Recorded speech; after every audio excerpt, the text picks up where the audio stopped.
어, 제 생각에는 마지막 부분, T.S. 엘리엇이 말했던 우리가 모두 발에 왔고 경외하는 날은 어떤 날인가라는 물음인 것 같아요.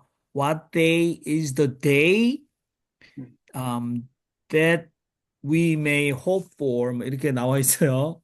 아, 네, we know that we hope for or fear for. 그래서 그 날이 어떤 날인가라고 얘기하면서 아까 마지막 번역 부분에서 얘기를 하셨는데 추악한 특수한 것 안에 있는 지금마저도 영원한 계획이 드러날 수 있다니 뭐 이렇게 했어요. 음, 그러니까 여러분 now and here 이거 굉장히 서양에서는 굉장히 쉬운 표현이죠. now and here. 뭐 한국말로 하면 바로 여기 지금. 그러니까 우리의 실존 삶의 자리. 근데 그것이 심지어는 아주 추악한 특수한 것이 존재하고 있는 같이 공존하고 있는 지금도 신의 초월적 계시 칼라노가 얘기했던 우리가 말하는 은혜가 된다. 은총 체험이라고 말하는 그 시간, 그 공간, 그것이 초월적 계시다. 그래서 하나님의 섭리 안에 있다. 이런 자기 고백적인 얘기를 하신 것 같아요. 근데 뭐 그거는 우리 헨리 케인 목사님의 자기 고백과 견주어서 아까 중간에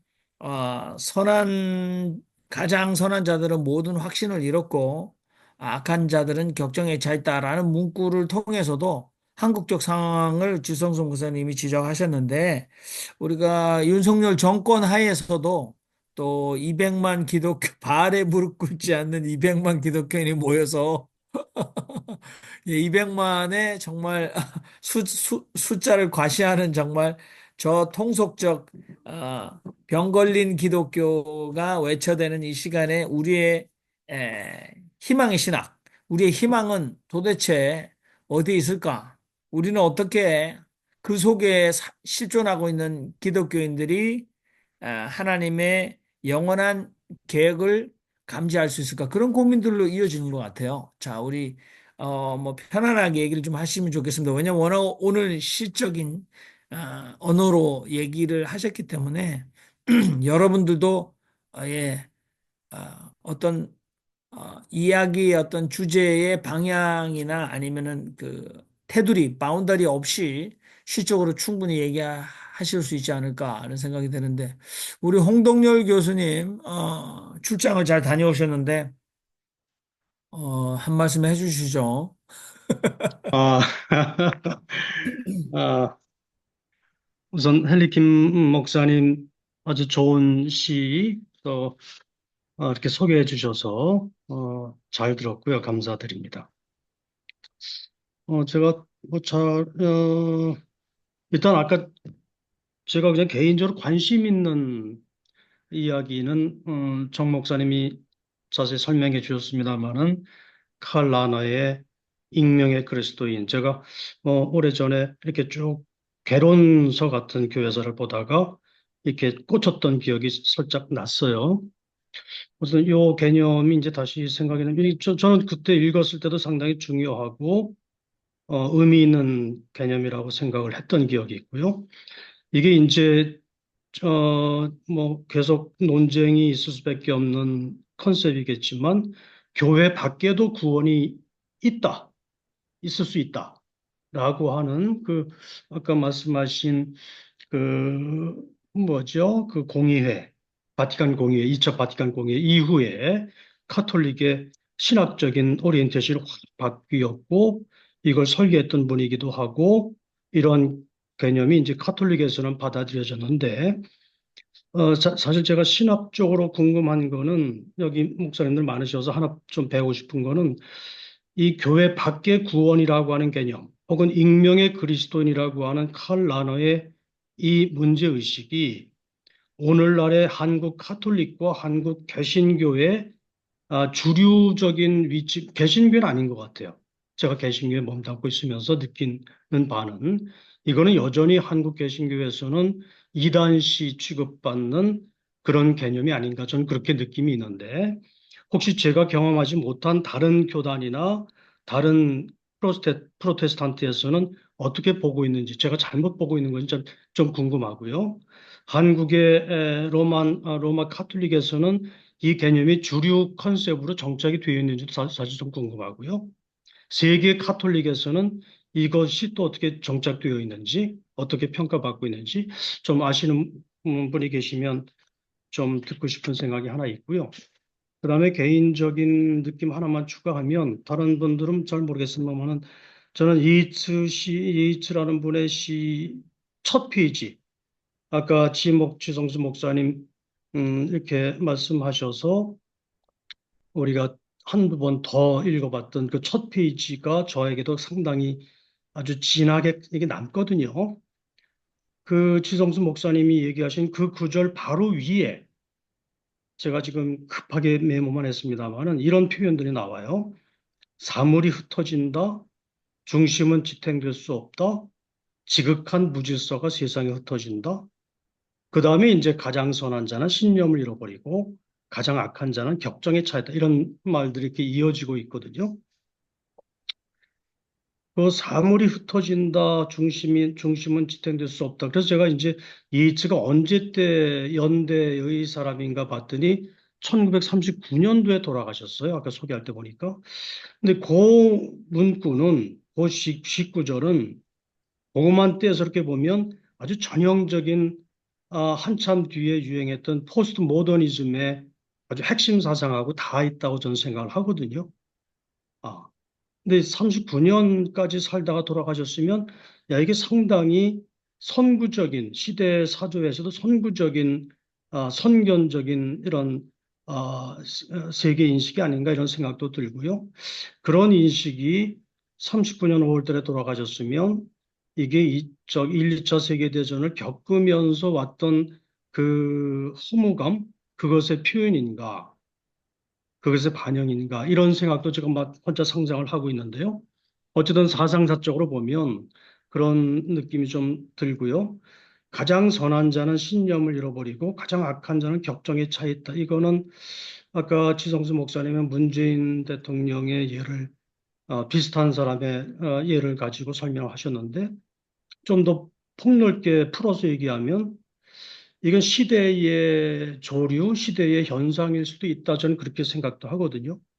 어떤 시대에는 선한 자들이 신념을 잃어버리고 악한 자들이 격정에 차서 미친 듯이 날뛰는 그런 시대가 있을 수 있다.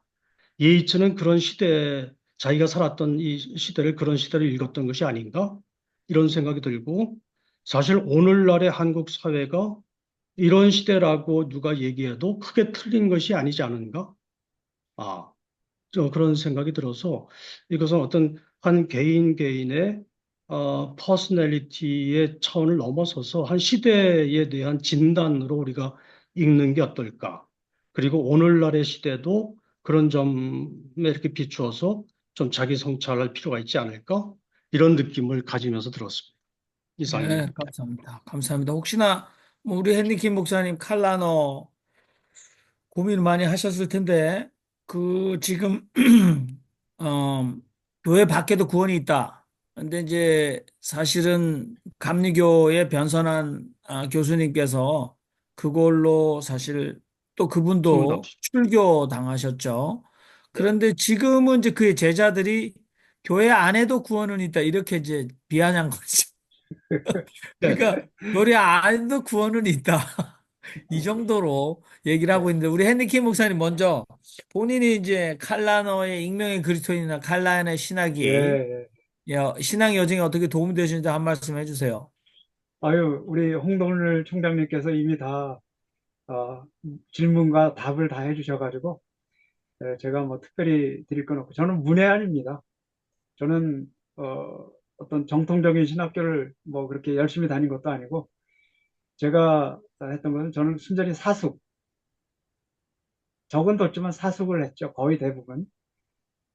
그러다 보니까 칼 라너를 제가 감신 그 석사 과정에 들어갔을 때인가 박사 마치고 이제 저기 그 전공 마치고 이제 다시 그 감신 들어갔을 때 그때 받은 책자에 그 시가 있는데 그때 굉장히 저한테 그 기도문 자체가 읽어가는데 굉장히 도움이 됐고 익명의 그리스도인은 그 후에 이제 라너를 이제 보면서 잠깐 카톨릭 그 아까 말씀하신 대로 카톨릭에서 이제 보편적 가톨릭의 그 기회로 삼아가지고 익명의 사람들도 다 우리 카톨릭 신자다. 그래가지고 어떤 의미에서 보면은 굉장히 통일된 교회를 전 지구인들을 다 자기 교인으로 만들었던 그러한 추세가 있었는데 이제 오늘날의 다원주의 시대에서는 이거는 철저히 할 수가 없는 거죠. 이제 그렇게 본다면은 어, 지금 우리 개신교에서는 특별히 물론 교회 밖에도 구원이 있다. 무신론자에게도 어, 그리스도인은 있다. 뭐 이런 식으로 얘기가 많이 되고 있었는데 지금은 아닌 것 같고요. 지금은 그 익명의 그리스도인은 그냥 어떤 설교의 한 부분 또는 신학적인 지엽적인 측면에서만 이루어지는 것 같습니다. 저는 여기까지만 말씀드리겠습니다. 음. 네.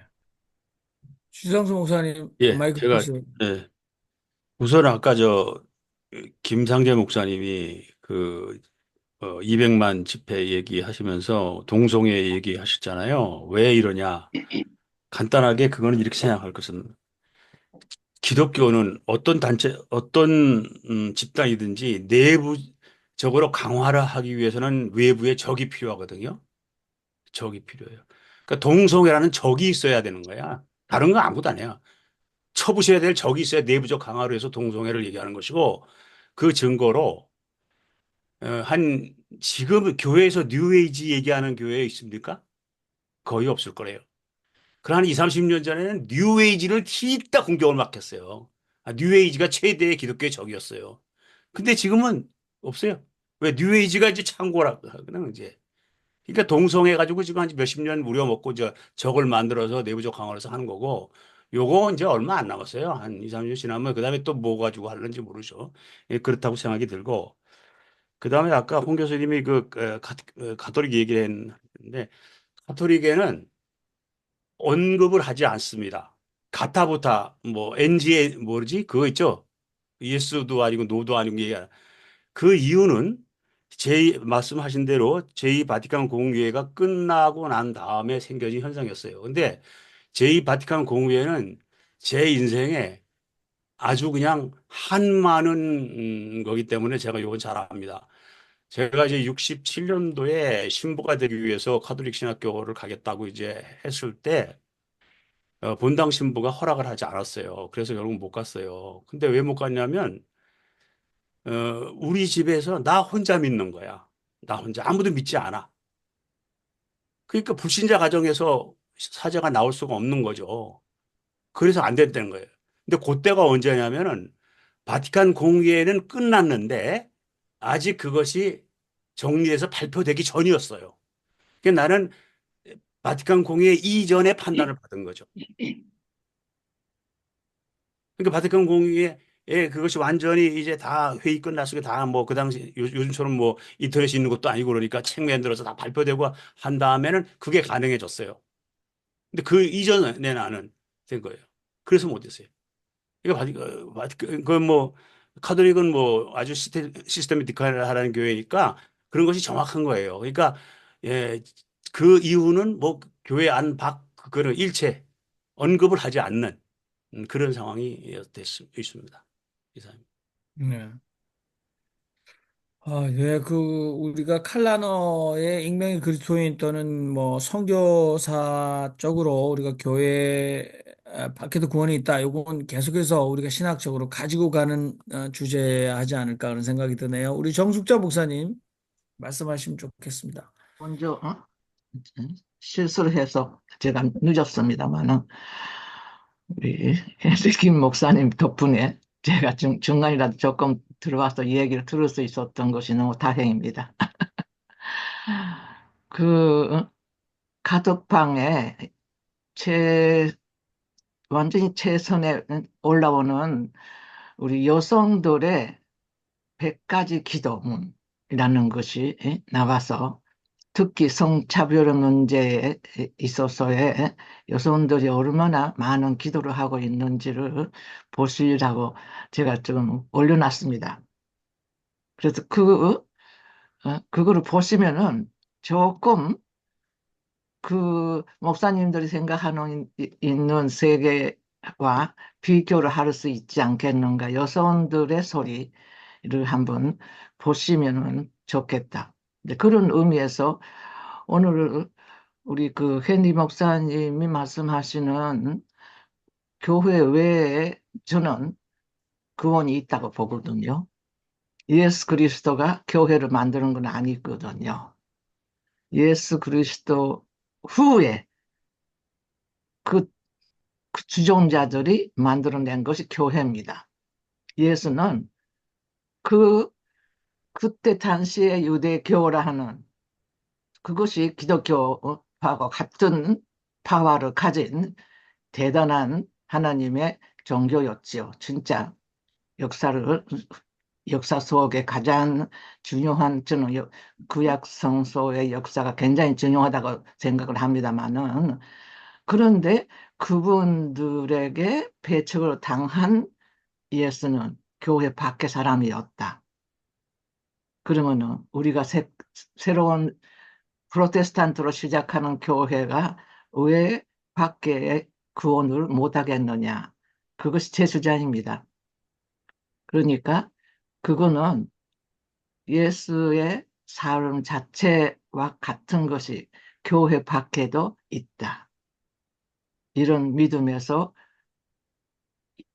있을 거 아닌가 그렇게 생각을 합니다. 제가 하고 싶은 말은 그 기도문 보시면 자세히 보실 수 있을 겁니다. 네.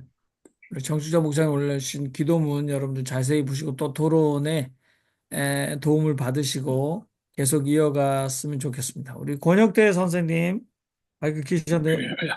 예, 제가 저 헨리 킴 선생 교수님 이 말씀을 들으면서 그 여러 가지 이 생각이 이렇게 좀 났습니다. 뭐냐면 저는 한국에서 신앙생활을 하다가 이민을 와서 나름대로 평생을 열심히 이 신앙생활을 했는데 오늘 헨리 킴 교수님 말씀을 들으니까 좀 이렇게 정리가 되는 부분도 있고요. 좀 결론 비슷하게 내려지는 부분도 있어요. 그런 거를 좀 말씀드릴까 합니다. 한국 교회는, 한국 신앙은 문제가 제가 보기에는 학문적 백그라운드가 너무 약해요. 아카데믹하지 않아요. 이게 문제고 또 하나는 실생활이 없어요. 그러니까 이런 상태에서는 암만 싸워봐야 절대로 해결책이 나오니까 정치적으로 가든가 뭐 이렇게 반대하고 공격하고 방어하고 아무 소용이 없다. 이제 그런 생각이 들고요. 저는 여기 와가지고 남침내 교단 소속으로 있으면서 그 신앙생활을 하면서 이 두 가지 문제를 저 나름대로 이제 결론을 내리고 방향을 잡았어요. 뭐냐면은 학문적인 거는요, 우리가 암만 해도 서양 사람을 따라갈 수도 없고 미국 사람을 따라갈 수가 없어요. 그래서 여기에 이제 그 아르헨티나에 와가지고 또 제가 남침내 교단이 있으면 남침내 교단이 참 좋은 게 이 사람들은 벌써 학문을 거쳐와가지고 결론을 내리기를 실생활을 충실히 해야 된다. 신앙이 여기 딱 돼 있어요. 근데 이걸 하니까 저는 너무 가볍고 좋고 유익하고 돼서 이거다. 근데 저는 학문적 배경이 없잖아요. 그러니까 서양의 공부당 우리 학교 다닐 때는 아카데믹 한 걸 하자 했는데 여기 와서 보니까 우리는 아무것도 아니더라고요. 너무 수준이 낮아요.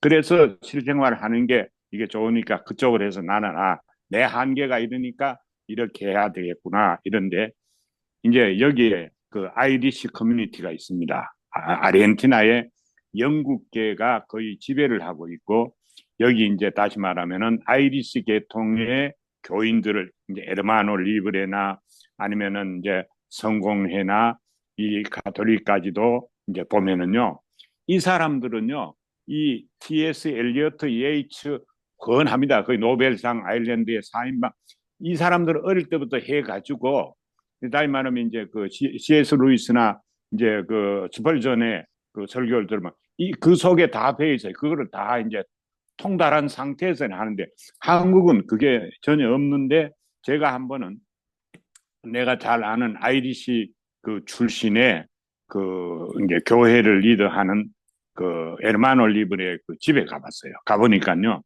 책이 그 아파트 하나에 책이 꽉 차 있어요. 그 내가 물어봤어요. 네 이거 다 읽어봤냐? 그랬어요. 그러니까 자기 다 읽어봤대요. 그러니까 벌써 이 사람들은요, 아카데믹한 내공이 워낙 많이 쌓여 있으니까 저는 암만 해도 지금 시작해서는 도저히 안 되겠다. 그래서 그 사람들의 실생활을 하는 신앙으로 하는 거를 해서, 아, 내가 이제 요거 정도만 하면 되겠다. 이제 이런 생각이 들어가지고, 그 다음에는 제가 논쟁이나 이런 거 안 하고 신앙생활을 그냥 실생활 위주로 하는 이 남침례 교단에 이게 내한테 참 너무 좋구나 이래 이제 됐는데, 오늘 이제 그 헨리킴 목사님 같이 이런 걸 제가 지금 이제 나이가 있으니까 이제는 제가 문학적으로 뭐 이걸 연구하면 이거 하기는 이제 글렀거든요. 그래서 좀 이따 내가 이렇게 한 게 할 수 없구나. 이제 내 한국 사람이고 우리 배는 할 수 없구나. 근데 한국 사람은 이제 그것이 안 돼 있는 상태인데 어느 주제를 놓고 누가 맞느냐 틀리냐 싸우는데 이게 백그라운드가 없으니까 싸워서 이게 해답이 안 나올 거다. 이제 그런 생각이 들고요. 그 다음에는 이제 조금 이제 내가 자유롭게 그냥 내 작은 오솔길로 다니게 된 이것만 해도 참 그나마 다행인데, 지금 우리가 아마 살 날이 한 4, 50년 남았으면은 지금 놓고 참 진짜 문학으로 이거를 폭넓게 할 텐데, 아마 아카데믹한 이거는 이제는 끝나고 이제 그렇다 이런 생각을 해봤습니다. 참고가 됐으면 좋겠습니다.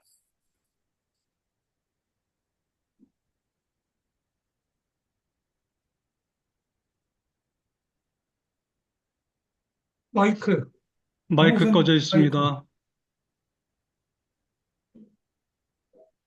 네, 권혁태 선생님 도움 말씀 또 자기 고백적 말씀 감사합니다.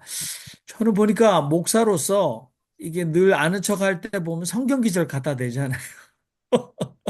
예전에는 목사가 성경 기절 인용하면 잘 들어줬어요. 아멘도 하고. 근데 이제 성경 기절 가지고 세상의 모든 이치, 정치, 경제, 사회, 문화, 우주까지 갖다 대려고 하다 보니까 이게 미천이 아주 일천하고 천박하다는 게 다 드러나는 거거든요. 근데 저는 요즘 이제 글을 읽으면서 한학을 하신 분은 굉장히 부럽거든요. 세대가 그렇게 못 되는데 이게 중국의 역사나 한국의 역사 뭐 이렇게 해서 예전에 누가 이런 삶의 경험, 누구 스승과 제자, 황제와 신하 사이에 또 이런 고사성어 이런 얘기를 와가지고 이 말이 원래는 이렇게 쓰여졌고 이렇게 나왔다라는 얘기. 그런 얘기를 할 때 되면 이제 자기들이 굉장히 그 낯선 우리 것이잖아요. 특별히. 그래서 굉장히 어필이 돼요. 뭐 온라인상에서도 제가 잘 아시는 분도 그런 글을 주로 쓰시는데 우리가 잘못 사용하고 있는 한자적 표현 그게 원래는 고사성어의 유래가 이렇다라고 얘기하면 굉장히 귀담아 들으면서 존경을 배나하는 걸 보면서 상당히 억울하다 그런 생각을 했거든요. 근데 권혁대 선생님 뭐 제가 볼 때는 서양 사람들 지금 얼마만큼 이 문학과 예술이 체득화돼 있나 삶 가운데 그런 얘기를 하신 것 같아요. 근데 그 또 다른 이면의 얘기도 하실 수 있지 않을까 다른 분들께서 우리의 강점은 뭐겠습니까? 그러면 한국적 기독교에서 이 신앙만 해도 말만 꺼내면 이 사람들이 거의 뭐 칼라너가 자기 옆집에 사는 정도 익명의 그리스도인을 꿰뚫고 있다고 해도 그러면 동양 기독교인은 그래서 우리 정숙자 목사님께서는 철저히 약한 자, 특별히 여성의 시각으로 계속 하니까 아무리 T.S. 엘리엇이 있다고 하고 또는 칼 라너가 있다고 해도 그 사람들의 한계가 분명하니까 혼내줄 게 많으실 것 같아요. 그런데 우리 동양 기독교, 특히 한국적 기독교는 그럼 뭐라고 해야 되나? 우리는 맨날 죽을 때까지 남의 신학적 논쟁에 대리전을 하면서 네가 옳다, 내가 옳다, 내 파가 옳다 그러고 살아야 되나 그런 자괴감이 드는데 우리 이동규 우리 선생님 좀 신선한 얘기 좀 해주시기 바랍니다. 예, 두 가지인데요. 하나는 처음에 이제 오늘 그 헨리기 목사님이 하신다는 그 단톡방 포스터를 보면 제목이 기독교회사의 이야기, 합리적 시각을 바탕으로.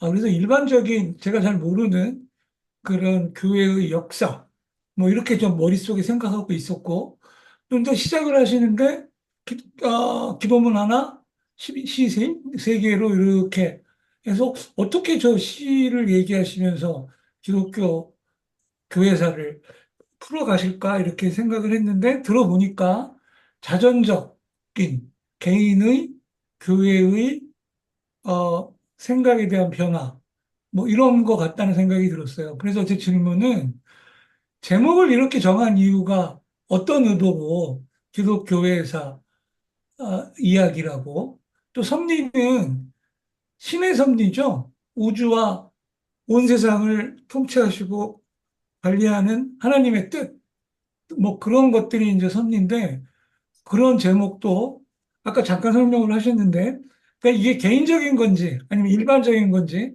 그게 궁금해요. 그 네, 우리 의도를 어떻게 헨리킴 하셨는지. 목사님 답변 좀 예, 그다음에 바랍니다. 그다음 또 있어요.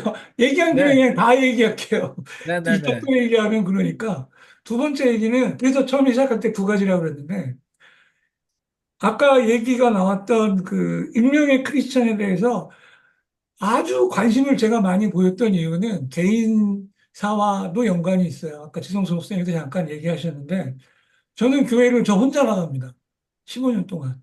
저희 집사람도 안 나가고 저희 딸들도 안 나가고 가족도 안 나가고 아무도 안 나가는데 교회만 가면 그렇게 핍박을 받아요. 가족을 안 데려온다고. 너만 구원받고 왜 식구들을 예? 너 이렇게 손 놓고 있냐고. 빨리 전도를 하라고. 그 아주 지속적인 그런 핍박을 받고 그래서 그거에 대해서 굉장히 좀 어렵고 그랬는데 오늘 얘기를 들으니까 귀가 번쩍 드는 거예요. 새로운 논리를 개발할 수 있겠구나. 앞으로 이제 그런 얘기를 하면 구원이 교회만 있지 않고 그런 얘기도 하고 아까 뭐 바리칸 그 회의 얘기도 나왔고 그다음에 아까도 잠깐 얘기한 것처럼 교회 안 다니시지만 누구보다 하나님의 뜻 그다음에 어떤 그런 크리스천 못지않은 어떤 그런 행함을 보이는 분들이 많이 봤거든요. 저희 집사람이 그래요. 예, 그래서 그런 부분에도 이번 상당히 좀 논리를 개발할 수 있는 그 칼 라너? 예, 그 논리인 것 같다는 그런 생각이 듭니다. 네, 예, 우리 이상이고요. 아까 네. 질문한 거에 대해서. 예, 네, 우리 정숙자 목사님 박수를 치시는데 우리 이런 캐릭터 이런 질문 좋아하거든요. 우리 배상의 형제도 울산에서 만화님 모시고 산다는데 이분도 보니까 이 부인 때문에 깨달음으로 다가가고 계신 것 같은데 우리 헨리키 목사님 답변 좀 해주세요. 예, 우리 이동규 선생님 질문을 제가 받으니까 너무 기뻐요. 왜 그러냐면 제가 이 제목을 오늘 어제 새벽에 제가 지성수 목사님한테 그냥 던진 건데 사실은 내 얘기하고 싶었어요. 그래서 했는데 그냥 내 얘기하면은 이것도 주접도는 얘기들이 많이 될 것 같아서 제가 그냥 포장을 잠깐 했습니다. 근데 그 포장 중에 가장 큰 거는 교회 이야기인데 사실 영어로 표현하면 처치잖아요. 처치. 처치가 어디서 근원이 됐을까 봤더니 지금 이건 제 생각이에요. 제가 어떤 거 참조한 거 아니고 크리스트에서 CH가 나온 게 아닌가. 교회가. 그렇다면 교회 생활하는 것은 그리스도 생활하는 거라고 우리는 거의 대부분 이야기하는데 제가 교회 생활 하지는 않았어요. 미션 스쿨은 다녔지만 교회 생활 안 했어요.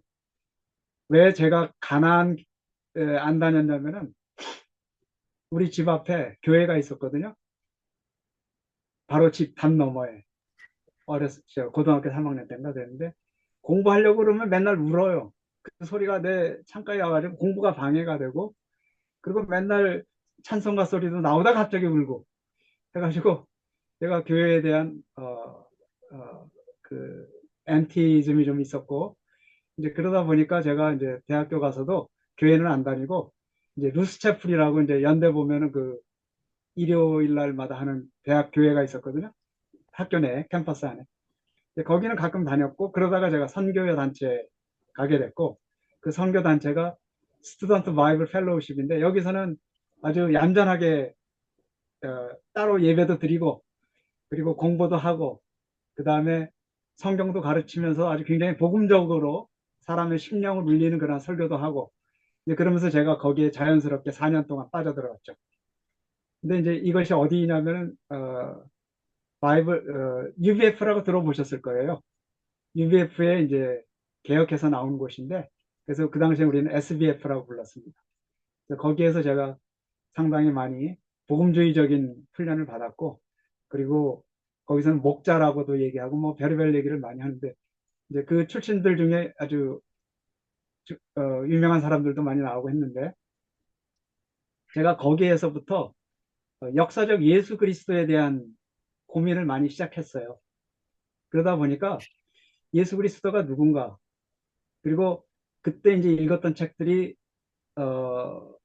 대학교 3, 4학년 때 읽었던 책들이, 어, 알버트 슈바이처의 그 역사적 그리스도인가 같은 그 책이 있습니다. 논문이 있어요. 이제 그런 것들을 통해 가지고 좀 접근하려고 했는데, 역사적 그리스도는 찾을 수 없다라고 이제 결론적으로 얘기하는 거를 들으면서 좀 고민하다가, 그러다가 성령의 그 체험 하려고 친구들이 저를 많이 그 YM으로 많이 데리고 가더라고요.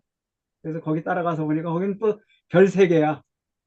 어떤 이성적인 다울론의 그런 어떤 신학이 아니고 굉장히 영성 뜨겁고 막 그러던 가운데, 제가 또 이제 누구를 만나게 됐죠. 요즘 문제가 많은.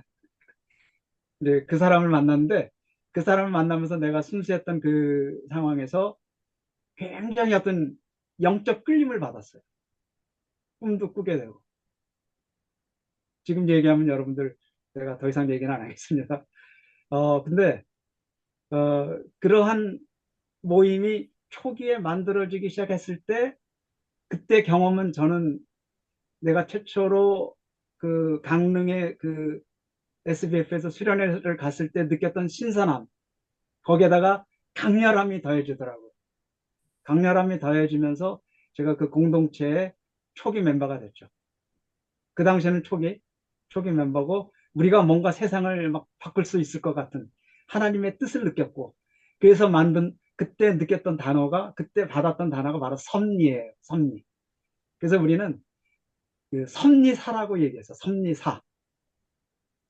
섭리사. 이게 그냥 고유 명사하면서도 보통 명사가 되어버렸어요. 꿈에도 섭리사 얘기가 나오고, 이 모든 생활하는 데서 섭리사라고 이렇게 엮여주면서 섭리인이라고 했다고. 그래서 그 당시에 초기 이 선교회가 애천섭리사라고, 애천섭리라고 하는, 애천선교회라고 하는 그런 단체가 있었습니다. 그래서 거기에서 제가 거의 한 20년? 20년까지는 안 갔습니다. 그래서 오늘날의 괴악한 괴물이 나오게 된 그 근거가 우리가 만들었던 그 바탕 속에서 있었던 것이고, 이제 그것을 중심으로 해가지고, 오늘날 얘네들은 내가 통제할 수 없는 또 다른 AI가 되어버린 거예요. 쉽게 얘기하면. 그러니까 AI가 처음에 만들어지기 전까지 우리가 헌신하고 노력하고 했던 것들의 그 추악한 것들이 이제 나중에 드러나기 시작하니까 내가 거기를 나오게 됐지만, 사실 그것이 없었으면 저는 지금도 거기에서 하나님의 뜻을 찾고 하나님의 eternal design, 그것을 추구하면서 계속 살아갔을지도 모릅니다. 이제 그런 의미에서 보면 제가 미국에 오게 된 가장 큰 것은 종교적인 이유 때문에 저는 망명을 한 거나 마찬가지입니다. 그래서 제가 오늘 제목을 잡은 것은, 기독교회가 과연 2000년 동안이나 어떻게 저렇게 유지되어 왔는가는 지속적인 개혁과 반응과 고통과 고민 속에서 이 테피스트리를 써오지 않았는가. 그래서 아까 그 T.S. 엘리엇의 그 마지막 말은, 동양적인 것은 아니지만 서양적인 그 시각에서 바라본다면 저에게도 해당되는 그러한 일이었다. 그래서 세계 기독교의 이야기로 잡았고요. 그래서 앞으로 이거는 제가 살아가는 동안에 이 우리 신앙방에서 저한테 기회가 된다면 시리즈로 계속 이어갈 생각입니다. 제가 경험했던 것들, 또 느꼈던 것들, 그리고 우리가 교리적으로 받는 그러한 신앙의 모습이 과연 실질적인 삶의 자리에서는 어떻게 이렇게 변질되고, 어떻게 또 나아가고, 어떻게 또 다시 개혁되어 나갈 수 있는가, 이런 것들을 얘기하고 싶어서 했고요. 이제 이 섭리라는 말은 가장 많이 쓰는 곳이 통일교입니다. 통일교는 섭리라고 굉장히 많이 써요. 그리고 그것을 이어받은 JMS도 그것을 아주 일상화 용어로 쓰고 있습니다. 섭리인이라고 합니다. 그래서 그거를 유도하는 의미에서 제가 섭리라고 쓴 겁니다. 하나님의 예. 신의 뜻이지만 이런 일반적인 신의 뜻이 아니라 거기서는 굉장히 깊어요. 섭리라는 말 쓰면은 이거는 기독교인이나 비기독교인이나 이런 것까지 따질 정도니까 그런 것보다도 강력한 그런 길입니다.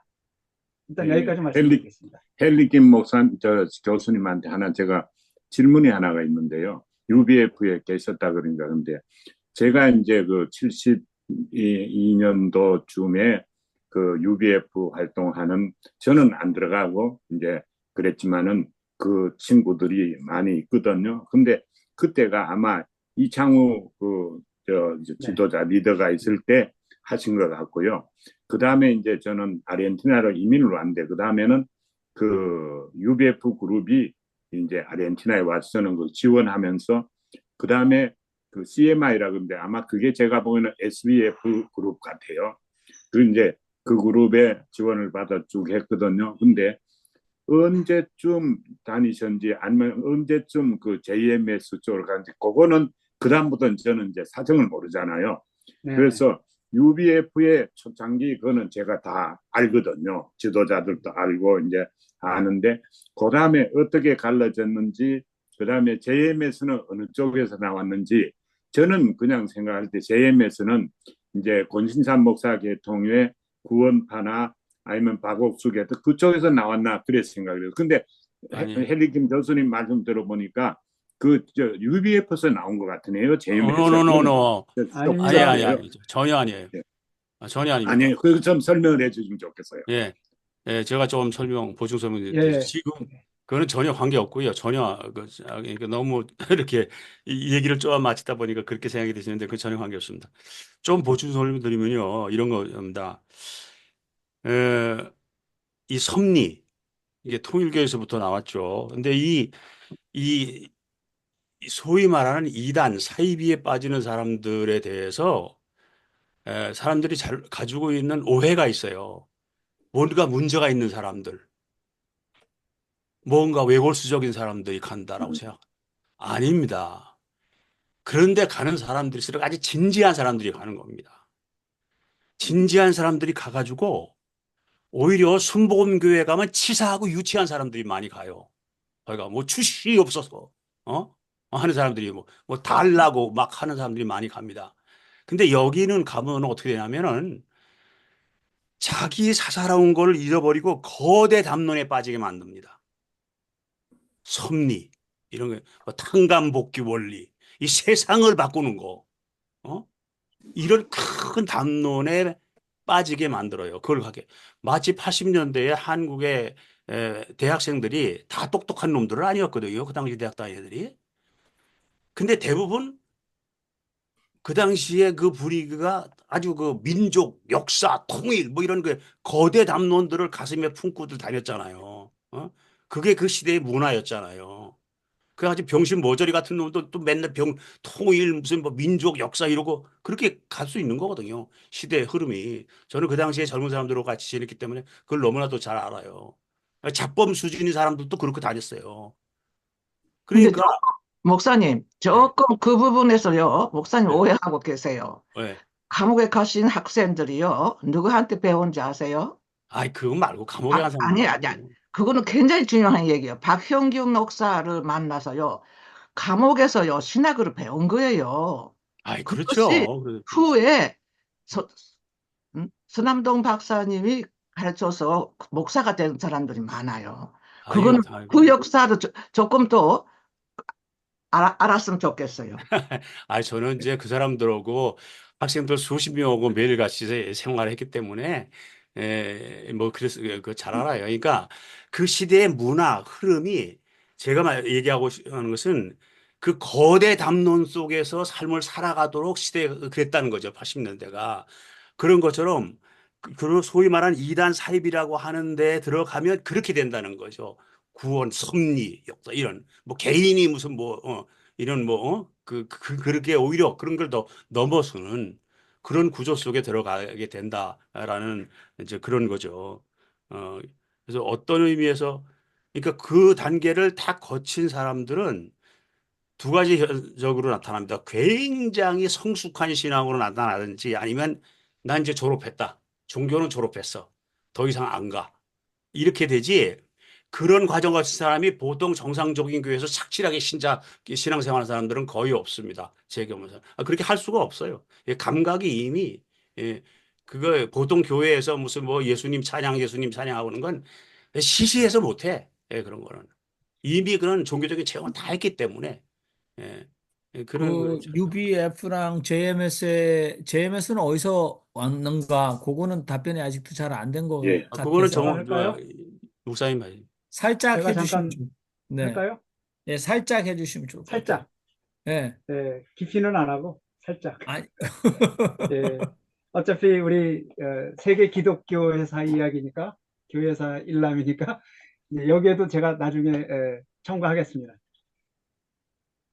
이거를 알려면 한국 기독교 회사를 좀 제가 잠깐 배경 설명을 해야 되는데 어, 이게 좀 길어요. 긴데 간단히 얘기하면은 통일교가 있어요. 통일교. 통일교에는 또 수많은 이단들이 있습니다. 통일교 자체 내에. 왜냐?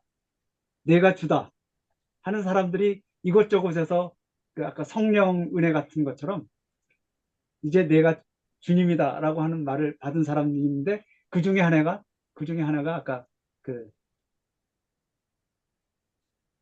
저기 JMS라는데 정명석 이제 이 사람이 이제 나와서 이제 막 산기도도 하고 교회 기도는 많이 한 것 같아요. 그런데 가서 저기 노력하고 뭐 하다가 젊은 친구들 만나가지고 했는데 그때 이제 걸린 사람들이 저를 전도했던 서울대, 이대, 연대 뭐 이런 데 있었던 우리 네, SBF 출신들이 많았어요. SBF는 UBF에서 나왔고 그러다 보니까 초기에는 굉장히 기독교적인 복음주의적인 그런 차원에서 선교의 우리 구성원들이 그러니까 그렇게 됐고 그러다 보니까 그 당시에 운동권들도 많이 이제 막 오더라고. 그러니까 운동권들도 다 우리가 다 포섭을 했었어요. 그 당시에. 그래서 거기서 운동권에서 실패했던 애들도 와서 참 기독교인으로 이제 나가는 그런 과정도 겹치고 근데 지 목사님이 말씀하신 것처럼 에, 거대한 담론이 섭리라는 말 속에 다 담겨 있었던 거예요. 우리는 특별한 셀렉티드 된 사람이다. 그래서 이렇게 만났다. 그래서 이 만남의 과정 속에서 이제 이것이 커지고 이제 각 선교회들이 막 지방까지 생기고 그러면서 저는 바울의 전도 여행이 많이 이해가 되더라고요. 이제 초기 기독교에 전파되는 과정도 제가 여기서 많이 느꼈었습니다. 여기까지만 얘기할게요. 네, 우리 예. 김성봉 제- 목사님, 네, 제가 이제 확인을 좀 하려고 하는데요. 그러니까 JMS는 통일교 개통인데 예. SBF하고 합쳐가지고 생긴 거네요. 아니요, 아니, SBS는 전혀 관계없는 겁니다. 그건 상관이 없어요. 아니, 그러니까 근데 김영만 목사님이 개인적으로 아, 거기를 갔다 그 얘기입니다. 예, 예. 합니다. 근데 이제 저는 이제 어떻게 이제 아느냐, 어디까지 아냐면요. 구원파 개통이 원래 그 권신찬 목사가 그 대구 교대를 중심으로 해가지고요. 구원파 교회는 거기를 중심으로 했어요. 그 그렇죠. UBF는 광주에서 중심으로 해서 동숭동, 안암동, 저는 그 안암동 애들하고 잘 알고 동숭동 애들 잘 알거든요.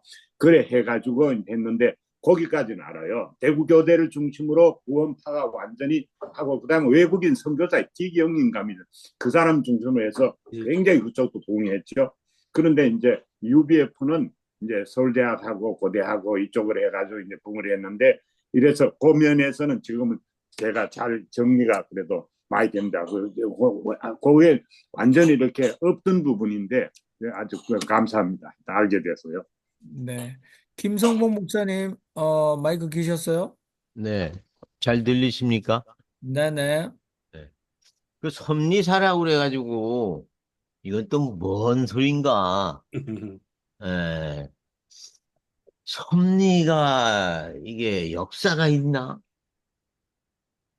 아, 그래서 지금 제가 그 옛날에 그 신흥 종교 연구할 때 통일교 그 자료 이게 그걸 읽었던 기억이 이렇게 좀 되살아납니다.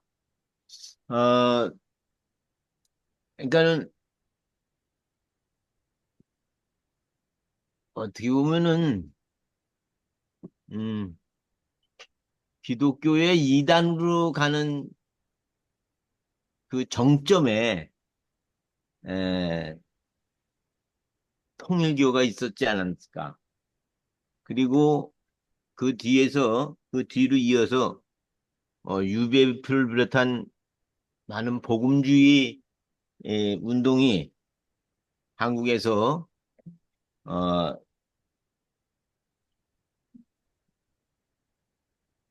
통일교 쪽으로 다시 말해서 이단 쪽으로 이렇게 빠져들어가지 않았을까? 그래서 기존에 있는 교회와 끊임없이 갈등하고 어, 그랬던 것 같습니다. 제가 판단하기엔. 근데 그거를 섭리사로 이렇게 에, 해석을 하면서 나가는 게 그게 어떻게 받아들여야 할지 전 지금도 모르겠어요. 예. 근데 여기 이 모교 모임에 했다가 섭리사 이점으로 인해서 이거 또 삼천포로 빠지는 건 아닌지 예. 그런 생각도 들고요. 예. 어쨌든 하나님의 섭리가 우리 한반도에 우리 대한민국에 저는 있다고 봅니다. 놀라운 하나님의 섭리가 있다고 봅니다.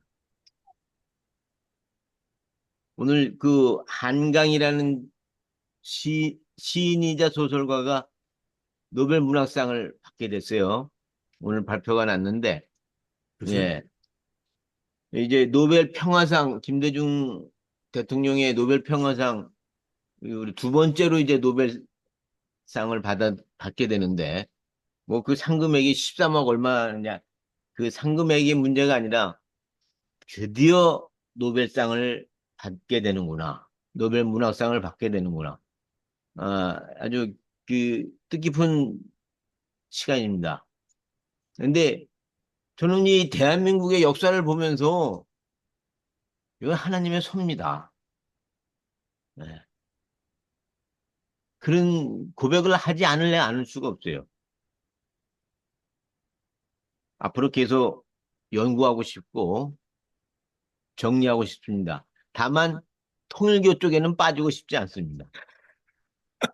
김성호 목사님, 이거 네. 분명하게 짚고 넘어가야 됩니다. UBF는 섭리하고 상관없어요.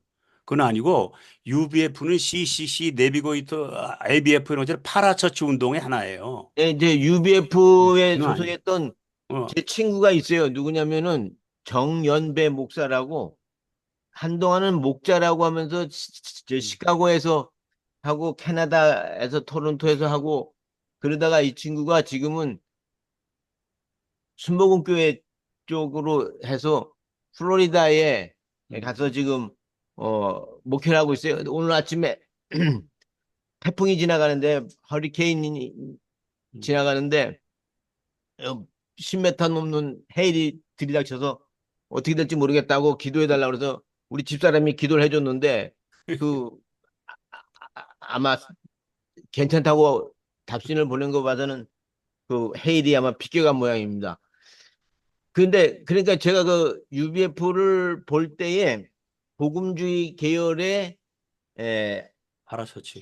신앙 집단이다 예, 하는 데는 이의가 없어요. 예. 근데 그쪽에서 잘한 사람들이 이제 많이 통일교 쪽하고 이렇게 연결고리를 갖게 되고 노, 전혀 아니에요. 전혀 아니야. 앱솔루트리 나싱이에요. 이거는 UBF와 통일과 전혀 관계없고 갈 수 없습니다. 그 사람들은 UBF 사람들은 특히 우리 저기 김영만 목사님이 특수 케이스로 그렇게 이렇게 방황을 많이 하신 거지 교리적으로 전혀 될 수가 없습니다. 이거는. 네. 네. 저는 오늘 이게 좀 어려웠어요. 뭐, 우리, 방송 사고라고 할 수는 없지만, 잠깐 우리 헨리 김 목사님 나갔다가 돌아오셔가지고, 저는 이런 개인적으로 느낌이 제가 가지고 있는 신학의 정의는 그 의미화의 과정이다. meaning making process다. 이게 결론이 안 나고 계속해서 그 과정을 우리가 가야 되는데 헨리 킴 목사님은 뭐 SBF다, UBF다. 여러분들 지성수 목사님 말씀하셨던 한국 교회가 충족해주지 못하는 것들을 파라처치, 그러니까 교회의 근방, 파라처치 무브먼트죠. 파라가 교태라고 이해하시면 사실은 그 파라처치 무브먼트는 교회를 돕기 위해서 일어났던 운동이지만 결국은 하나의 교단화가 돼버렸죠. 그렇지만 이 파라처치 무브먼트에 몸담았던 분들이 대부분 대학생들이었어요. 그 당시에 사실 공장에서 일했던 사람은 파라처치 무브먼트에 관여할 수 없었습니다. 대부분 그 옆에 아주 대학교 교과서를 끼고 다니는 선망의 젊은이들이었어요. 그리고 특별히 가장 강력했던 지도자들을 가지고 있던 단체들은 소위 말해서 인류대학 학생들이었거든요. 그런데 교회보다 한 단계 더 높았습니다. 그 학생들이 신학을 전공하지 않았지만 신학책을 보고 신학 원전을 보기 시작하면서 수준이 굉장히 높았다고 저는 봅니다. 그리고 이제 아무튼 우리 종교 사회학적으로 우리가 연구를 해봐야 되겠지만 그분들은 교회 안으로 다시 돌아올 수 없다라고 우리 지정 목사님 지적했듯이 이 얼리 크리스찬티 그러니까 유치원 정도의 수준의 이 기독교의 초기 어떤 복음 이것으로는 만족할 수 없었고 또 거대 담론 그래서 민족과 또는 세계를 품고 이 섭리의 특별히 선택받은 자라난 어떤 자의식들이 강했던 것 같아요. 그런데도 불구하고 그 평생이 나에게 어떤 의미인가라고 해서 헨리케 목사님은 여전히 신학을 치열하게 하고 계시다라는 느낌을 받습니다. 제가 미국에서 약 20여 년 전에 생애 처음으로 성소수자를 신학교 교실에서 만났습니다. 이 프린스턴 신학교에 제가 수업을 들으러 갔는데 그 사람은 자기 자신의 성 정체성에 대해서 수십 년간 저주를 스스로 하고 있었거든요. 그런데 자기의 희망을 발견한 거죠. 내가 저주받은 내 몸이 나의 성을 표현하지 못한다라고 해서 왜 나는 이런 그 저주받은 몸으로 정신으로 태어났는가. 그런데 그분이 신앙의 위안을 받기 시작하면서 목사가 되기 위해서 자기 같은 사람들을 의미화하기 위해서 들어왔던 거죠. 그래서 그 사람과 처음 이렇게 악수도 하게 되고 가까이 가서 대화를 하게 됐는데 그분의 삶조차도 여러분 자신의 인생을 의미화하려고 하지 않습니까? 그러니까 그리고 저는 이제 그 헨리키 목사님에게 그 당시 본인께서 SBF인가요? 거기에 활동을 하시면서 느꼈던 그 공동체의 다이나믹.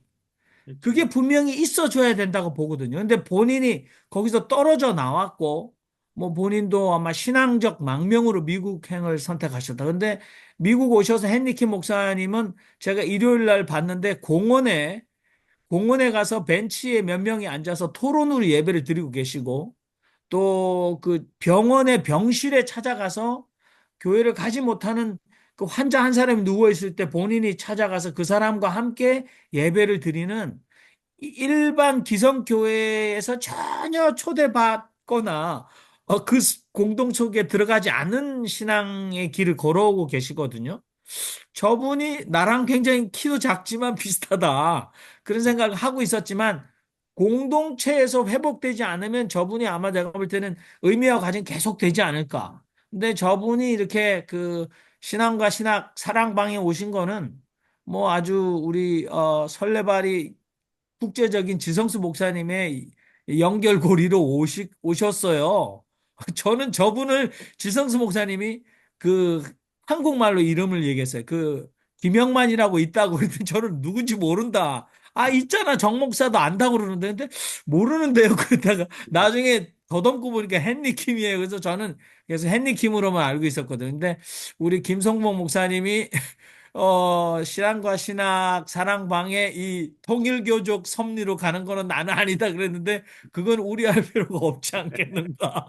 그런 생각을 저는 사회자로서 조금 들고 있습니다. 아무튼 오늘 시로 시작했는데 추악한 특수한 것 안에 있는 지금마저도 신의 초월적 계시와 영원한 계획이 드러날 수 있다니라는 깨달음이 좀 일어날 것 같은 느낌적인 느낌이 온다 그런 생각이 드네요.